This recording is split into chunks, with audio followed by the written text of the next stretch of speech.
we are going to now create a graph illustrating the results of an ANOVA in Excel.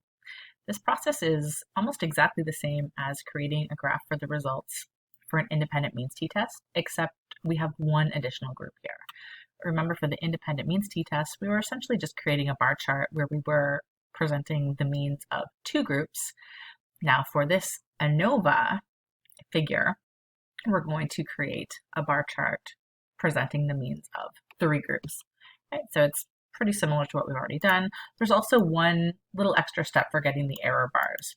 So follow along as I create this chart.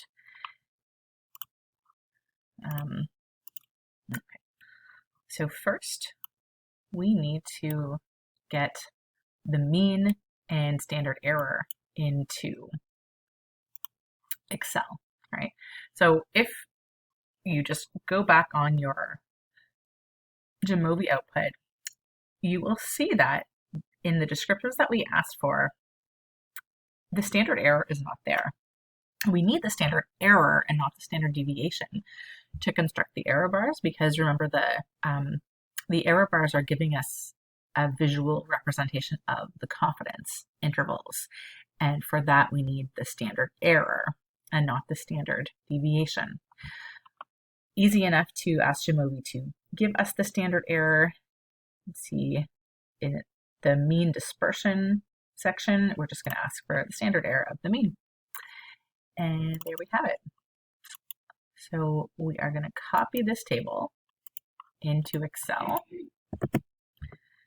All we really need is the means and standard error. So I'm just going to kind of copy and paste the means and standard errors and my group names. And that's all I need. I'm going to get rid of the rest.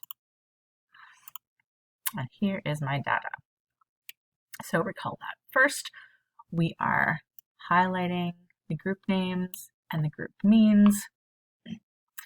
We're going to go Insert, Recommended Charts. Clustered column should pop up automatically. We have our chart.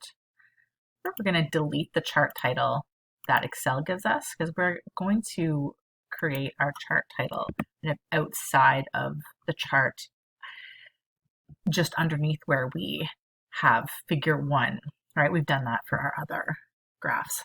So we're going to do the same thing here. We do want to change the range of the y-axis, because in this example, we were told that there was a range of possible scores for this. And we know this because it said that there's 25 items total in the picture.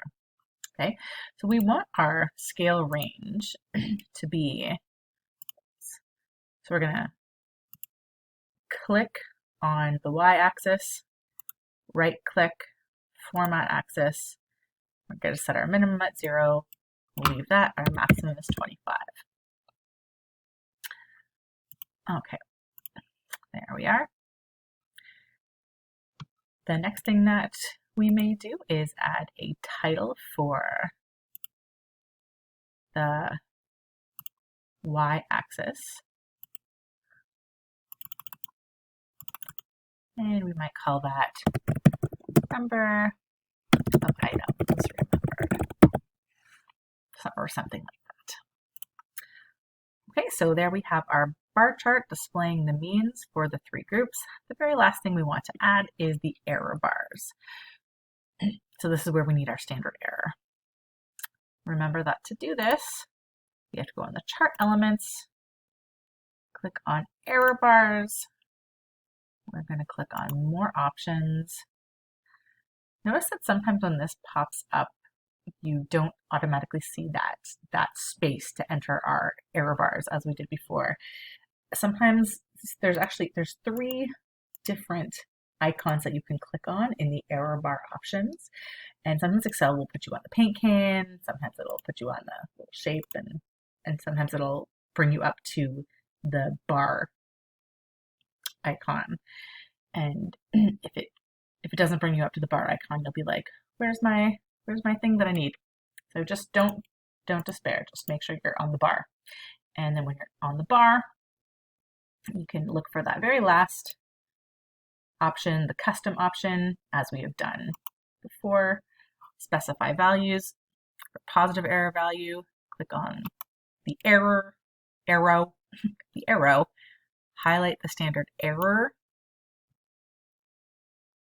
And then once you've highlighted it, it's a down arrow there. Click on that negative error value.